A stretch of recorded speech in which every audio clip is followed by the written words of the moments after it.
Ito po ang inyong lingkod, Conrado Estrella III, ang kalihim ng Department of Agrarian Reform.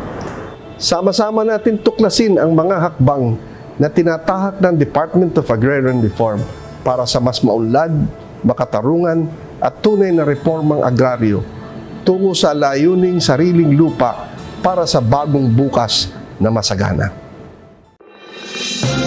Uya na ang programang hatod kan Department of Agrarian Reform Bicol.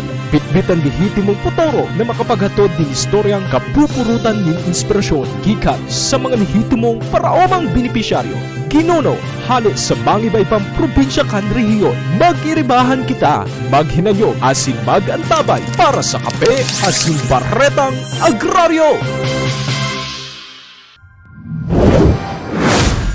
Ang programa ini hatod sa indo kan Department of Agrarian Reform Bicol asin kan proyektong Split. Good morning mga ka-agraryo! Welcome back sa panibagong episode ng Kape asin Baretang Agraryo sa Bombo Rancho Legazpi hatod po sa indo kan Department of Agrarian Reform Bicol asin kan proyektong Split. Project Split, last time if I remember exactly mga ka-agraryo medyo mauran-uran. Pero yung mga bisita from the island province kan Masbate, nakabisita sa Satuyang Kape Baretang Agraryo. Now, island province ulit. Happy Island ng Catanduanes ang Satuyang bibisitahon sa Kape Baretang Agraryo. Yaon po digdi, personally, makakaibanan po niya to ang Satuyang mga makakaibanan ng mga bisita. Si Ka-Agraryong Ben at Ka-Agraryong Dinging sa ating pong Kape Baretang Agraryo this episode. Dahil kung napapahalo yun pa, mga agrarian reform beneficiaries nagdadangog all over Bicol region sa nagiiling sa Satuyang Facebook Live program, ipapabisto ko na ang Satuyang mga kakaibanan. Inotonta, syempre, ang Satuyang officer from Department of Agrarian Reform. Siya po nakapagtapos ng BSBA Accounting, as in igwang master's degree sa public administration. Aram nito, nakikinig ako sa mga background kan Satuyang mga officers from Department of Agrarian Reform, no? Merong iba't ibang klase ng education. Si Ka-Agraryong Ben, nagpuon siyang magservi sa Department of Agrarian Reform or DAR kan taong 1989 bilang Clerk 2. Siyempre, sa iya pong pag-uswag, sa iya trabaho, mas naging kapaki-pakinabang ang sa iyang udok sa buot na pagsiserve sa iya mga kababayan, asin sa iya mga kaibanan. Kan siya maging Administrative Officer 2 kasabay kan sa iyang pagkadesignar bilang Acting Budget Officer sa laog kan 26 years. Nako, ito pala malalan si Sir pagdating sa kwarta. Accounting and Acting Budget Officer ng 26 years mga ka-agraryo. Kan taong 2020 siya man naging Senior Agrarian Reform Program Officer na siyang pinagkaputan hasta sa presente po tabing taon. Por dahil sa iyang panagos na marhay na pagsiserbi asin dayupot na puturo mga ka-agraryo para sa departamento, siya na designar bilang OIC Chief Agrarian Reform Program Officer or CARPO kan Program Beneficiaries Development Division kan Department of Agrarian Reform Provincial Office, Catanduanes. Mga ka-agraryo, dahil ko na po papahalo yun pa. Let's meet ang Satuyang bisita. Makakaibanan ta Ka-Agraryong Ben Ruben T.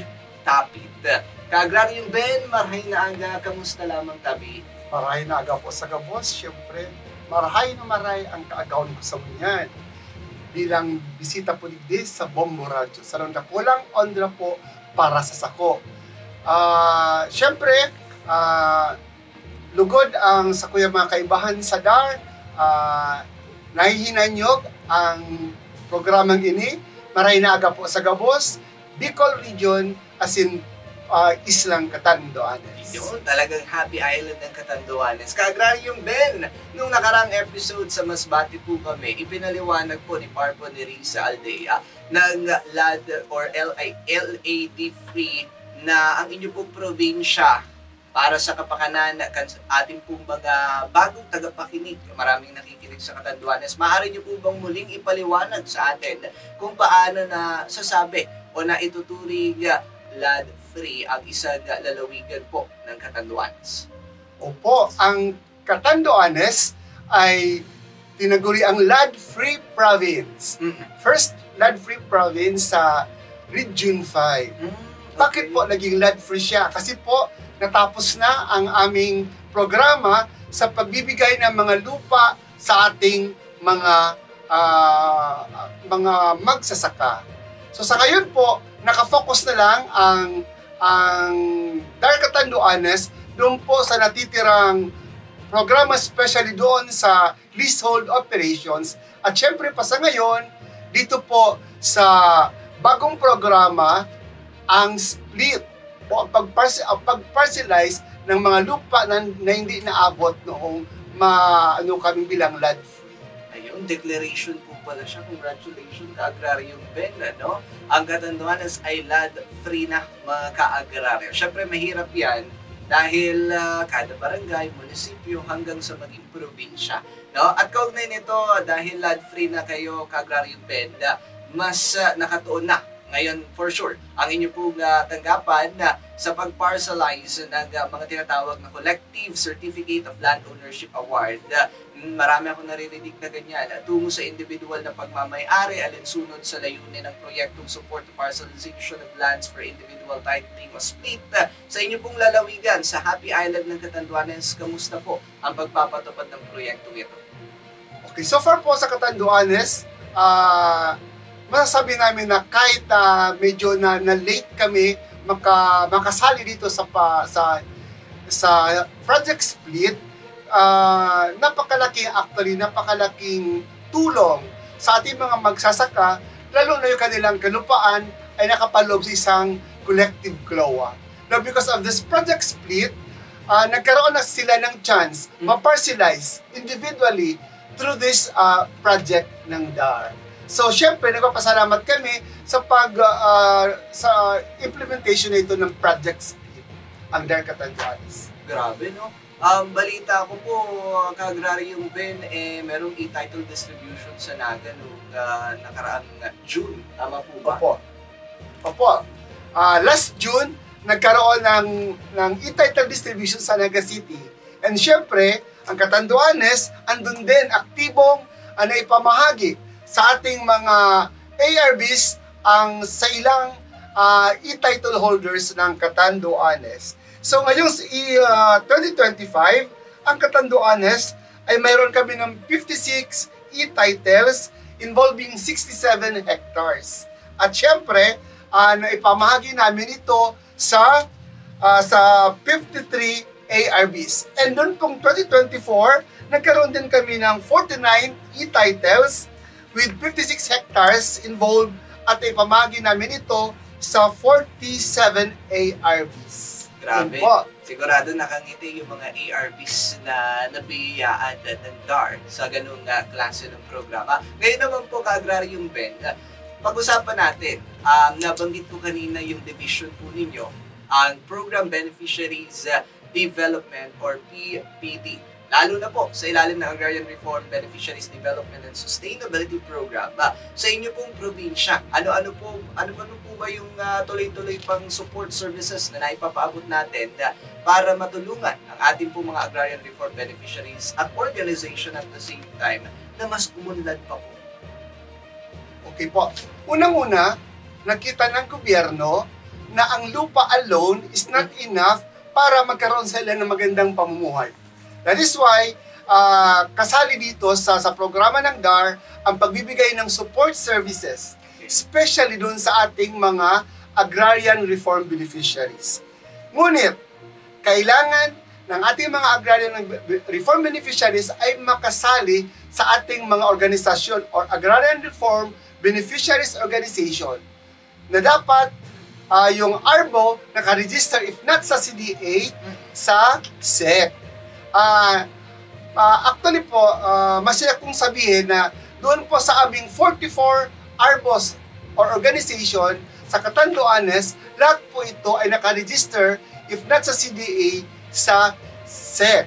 Now, ano po yung mga proyekto na ibinibigay sa ating mga ARBs? At saka isa pa pala, very important, hindi po kasi kami, ang DAR po, hindi nagbibigay ng individual support sa ating mga ARBs. That is why, kailangan talaga nilang mag-join sa ating mga ARBOs. Now, ano-ano po yung mga ibinibigay na mga proyekto unang-una po, syempre, binibigyan ng ating mga ARBOS, yung mga organizations, kinakapacitate, binibigyan ng mga trainings para po ready sila doon sa mga susunod na mga proyekto na usually binibigay sa mga ARBOS. Ano po ito? Example, andyan na po yung mga projects for like ng farm business school, pagbibigay ng mga livelihood projects sa ating mga ARBOS, mga major crop block farming. Meron kami niyan. Pagbibigay ng farmer field school sa ating mga ARBOS. In fact po, last week lang, nagkaroon kami ng graduation ng farmer field school sa dalawang ARBOS natin. Isa sa Baparco in San Andres at ang latest last August 29, graduation po ng FFS or Farmer Field School doon po sa Datag in Caramoran, Catanduanes. Marami po yung binibigay doon. May mga FMEs or farm machinery equipments. Kagaya ng mga what do you call this? Mga tractors. Ayun, yun ang pinag-isa. Nagbibigay kami ng yung mulinuhan. Ayun, nagbibigay kami nun sa aming sa ating mga ARBOS in collaboration po sa line other agencies, lalo na po sa Department of Agriculture, sa particular po na sa Farmer Field School. Pero marami pa po kami ng mga partnership programs, like po sa DTI, sa DOLE, sa DSWD, at syempre, sa Land Bank of the Philippines. Yun po. So, actually po, ang atensyon na binibigay sa ating mga agrarian reform beneficiaries ay hindi lang po nagmumula sa DAR. It's a collaborative effort. Maraming nagtutulong-tulong para po at least umunlad ang kabuhayan ng ating mga ARBs. Andiyan na rin pag-join sa mga trade fairs, pag-monitor ng kanilang mga projects. Isa po iyon na kailangan ma-maintain ang monitoring namin sa ating mga ARBOS. Ayos, for sure. Yung trade fair sa Catanduanes, masaya din gaya nung napuntahan ko yung trade fair dito sa Legazpi City na kung saan maganda talaga yung mga produkto ng mga ARBs natin. No? Sa tulong ng Department of Agrarian Reform at iba pang mga agencies, partners ng ating po Department of Agrarian Reform. Sa kampo din, nakabisita ako sa Camp Simeon A. Ola doon sa Agrario Mercado na ginagawa po ng DAR in partnership with the Philippine National Police naman. Ka-Agraryong Ben, mayroon po ba tayong mga upcoming projects pa or programs na dapat abangan ng ating mga ka-agraryo, lalo na po ang ating po mga agrarian reform beneficiaries sa lalawigan po ng Catanduanes? Opo, yun po ang good news na ang Department of Agrarian Reform ay hindi po natatapos doon sa pamimigay ng lupa na sinasabi namin. So, sabi nga dito sa apart doon sa mga regular projects or programs na ibinibigay po ng DAR, meron po din kami ng upcoming na project. Hopefully po, ito po yung sinasabi naming IPARC or Inclusive Partnership for ARCs project. Isa po siyang proyekto na kung saan titingnan natin yung mga split ARBs. Bibigyan po sila ng mga programa na naman in addition doon sa ating mga regular na mga na ibinibigay sa ating mga ARBOS. So yun po ang maganda na tulong-tulong para po apaunlad ang buhay ng ating mga magsasaka, ng ating mga ARBs at syempre pa magkaroon tayo ng masaganang buhay. Yun po. Nako, sa October ata, mukhang may good news tayo, ka-agraryong Ben, sa ating mga ka-agraryong nakikinig mula sa island province ng Catanduanes. Meron daw balita kung distribution na mangyayari? Opo, ang Catanduanes po, once again, sasali po or meron na naman tayo ng region-wide e-title distribution na mangyayari po sa Nagas City. So yun po, tuloy-tuloy ang pamimigay ng e-title sa ating mga ARBs. Ayos. So good news yan mga ka-agraryo, digdilang po nindo nadangog sa Kape Asinbaretang Agraryo ang advance information patungkol po sa ating pong mga programa, lalo na yung distribution ng Department of Agrarian Reform. Mga ka-agraryo, syempre, di man po ako matugot na mga opisyal lang po ng Department of Agrarian Reform at sa tuyang nakakaolay. Meron din pong storya na gusto ko po tabing ipadamog, as in ipahiling puso sa indo. Mga ka-agraryo, syempre, ang ating pong mga kasamang agrarian reform beneficiary ay isa pong huwarang magsusaka mula sa Barangay Patagan, Santa Elena, San Miguel, Catanduanes. Siya po ay si Ma'am Ligaya S. Herrero, si ka-agraryong gayig. Pareta ko, nagdadamog pala na sa programa niya ito sa Bombo Radio. Kunya, naghiling na kami personally. Dati nagdadamog lang siya, ngunyan siya na ang madadamog sa satuya tabing programang Kape Asinbaretang Agraryo. Siya po ay may mga aki sa pamamagitan po kansayang pagsasaka. Of course, Catanduanes, Abaca capital of the Philippines. Pagsasaka po nin Abaca, asin nakapagtapos po siya nin pag-aaral. Isa sa iya pong mga naging certified public accountant, isa ay teacher, yung mga aki niya po, mga ka-agraryo, at yung iba nakapagtapos din na may maayos na hanap buhay. Sisay magsasabi sa inyo na pag farmers, pag nag-engage ka sa farming, dahil ka makakapagpatapos sa mga pag-aadal kan sa imong mga aki. Now, kaulayon po niya to, mga ka-agraryo. Kausapin natin na bago tayo magpatuloy sa ating pundalakayan, maaari niyo po bang ipakilala ang inyong sarili sa ating mga taga-subaybay, ka-agraryo ngayon? Ako po si Ligaya de Herrero, taga Patagan, Santa Elena, San Miguel, Catanduanes. 52 years old po at isa pong agrarian reform beneficiary. Sa loob po ng 28 years na naging ERB, noong 2023 na-award po sa amin ang programang split sa ano po ng Department of Agrarian Reform. Grabe, no? Grabe yung pinagdaanan po pala ninyo ka-agraryong gayin sa tulong ng DAR. Siyempre, very successful na po kayo. Gusto kong malaman, para ma-inspire yung ating mga agrarian reform beneficiaries na nakikinig sa atin po ngayon, ano pong pangunahing hanap buhay po ninyo bago at hanggang sa kasalukuyan po hanggang sa ngayon?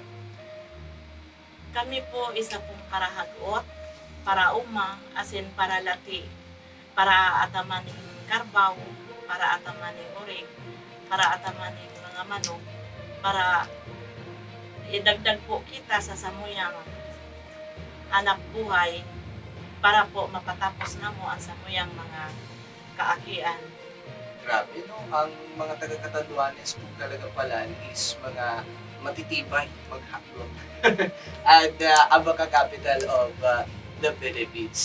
Pwede nyo bang ikwento sa amin, ka-agraryong gaying, yung kwento maliban sa pagsasaka ay nagsisilbi po pala kayo bilang barangay Matanda of Patagan.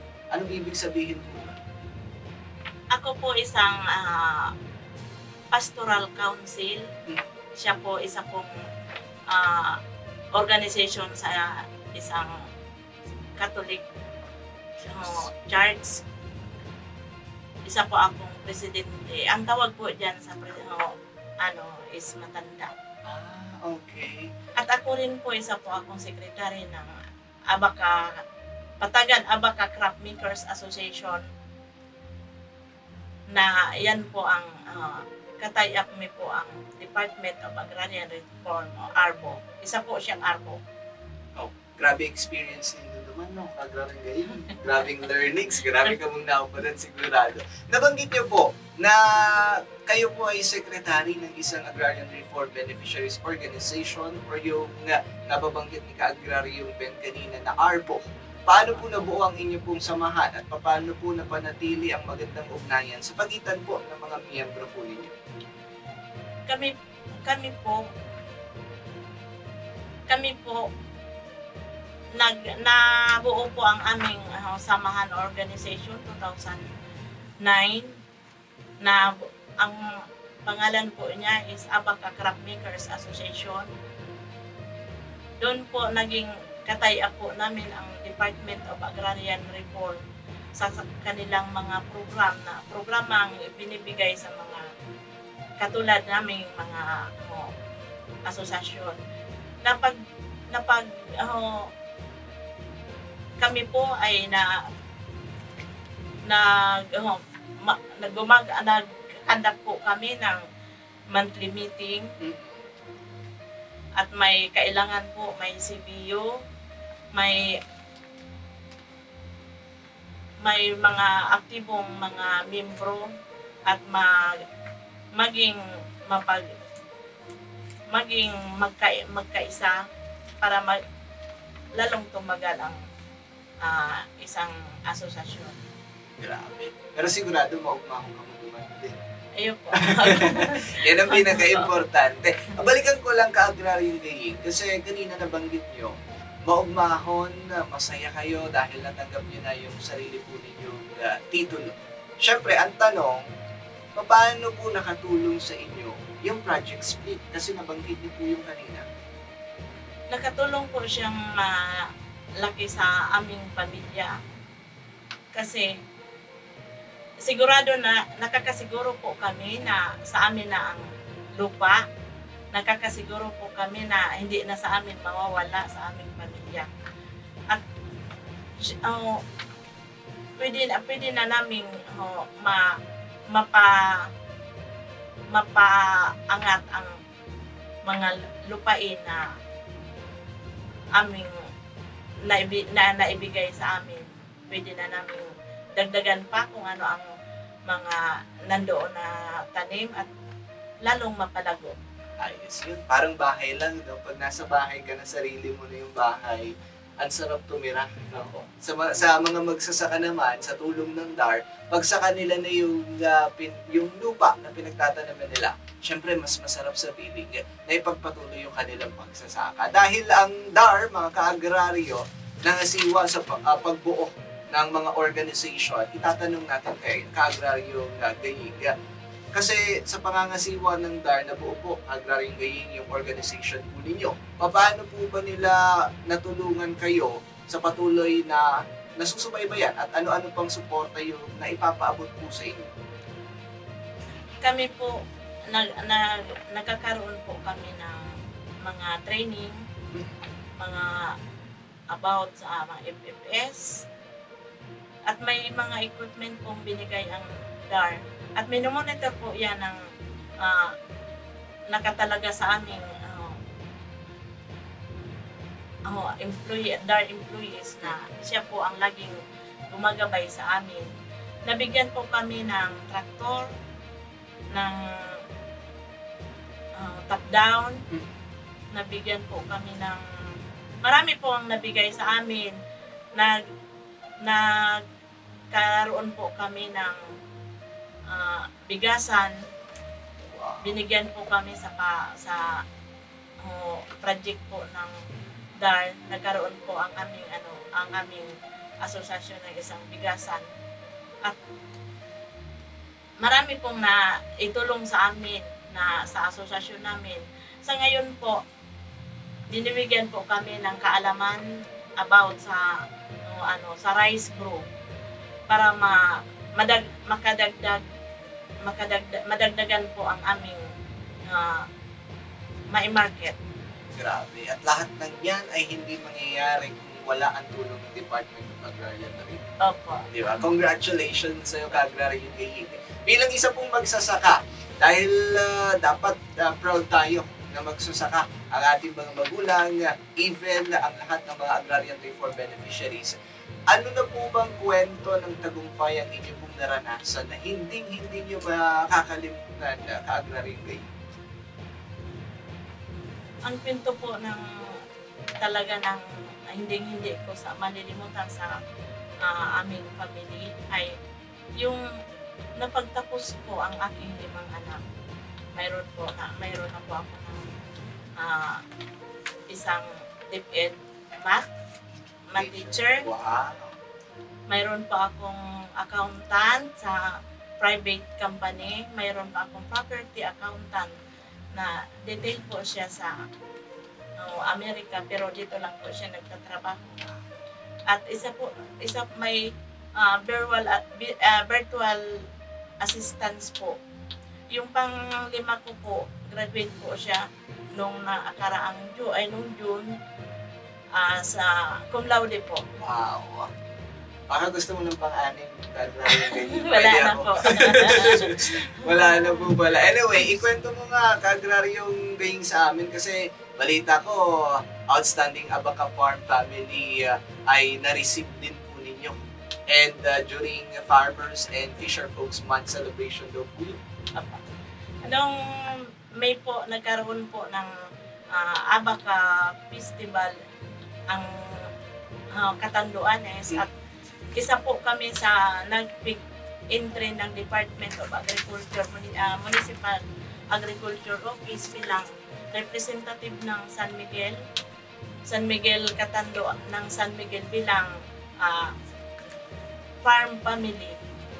At kami po ang sa 11 municipality po, kami po ang pinalad na maging na manalo dahil po sa criteria na binigay ng province na yung kahit magsasaka ka, para hagot ka, para para lati, kaya mo man magpa-adal kan, makapagpa-asinso ka sa imong mga aki na sa ngunyan bako sa nang nakatapos ang sa kuya mga aki ngunyan po igwa na po kami na natutuwa nga na mga gusto pang mag-eskwela na kahit pa paano maski sa boarding house na lang at diit na allowance na ibibigay man na po namin sa ibang gustong yung talagang pinipili naman po namin yung mga talagang mag-aral. Grabe. Sa dami ng natutulungan yung Ka-Agraryong Gaying, isang mensahe lang po, maikling mensahe sa ating mga agrarian reform beneficiaries na nakikinig na hindi pa po kasapi sa isang ARBO. Anong mensahe niyo sa kanila? Sa mga kapwa ko agraryo beneficiary, sana po sumali rin po kayo sa programa ng Department of Agrarian Reform para po mabigyan din po kayo ng tulong galing po sa gobyerno.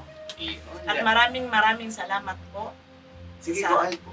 Kay BBM and Secretary Estrella. Ayun. At sa inyo po at sa Bombo Radio po. Kay Sir Jan. Yun. Ang day mo paglingawan, pasasalamat mo sa Department of Agrarian Reform. Maraming salamat po sa Department of Agrarian Reform dahil hindi ko po inaasahan na makakarating po ako dito. Sobrang isa na naman po ito sa experience ng aming pamilya.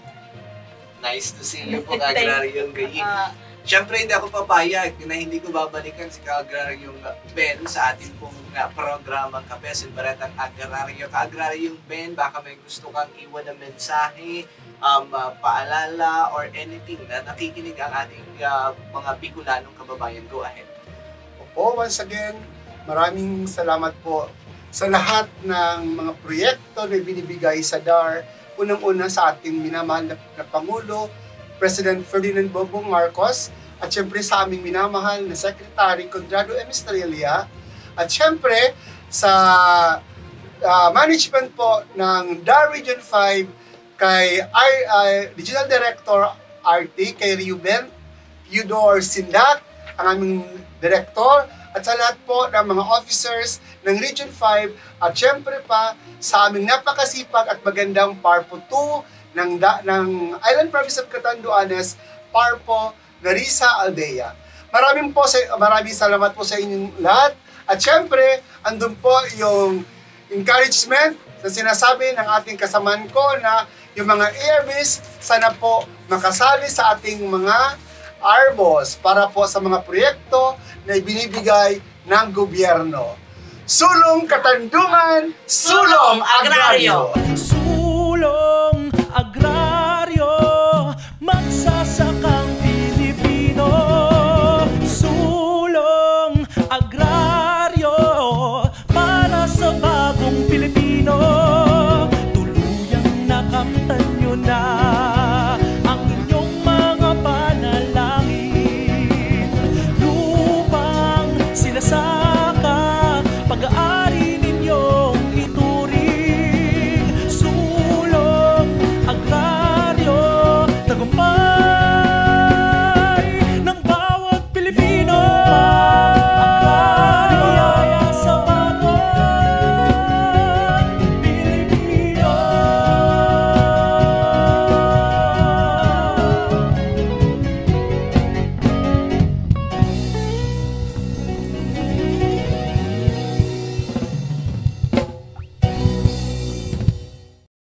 Maraming salamat sa Happy Island ng Catanduanes, Department of Agrarian Reform, Catanduanes. Sa na namang episode ng natapos sa Kapesin Baretang Agrario, naramdaman ko si Ka-Agrario Nerissa. Shout out no, kay Ka-Agrario Nerissa, no, na naka-olay po niya from Catanduanes din.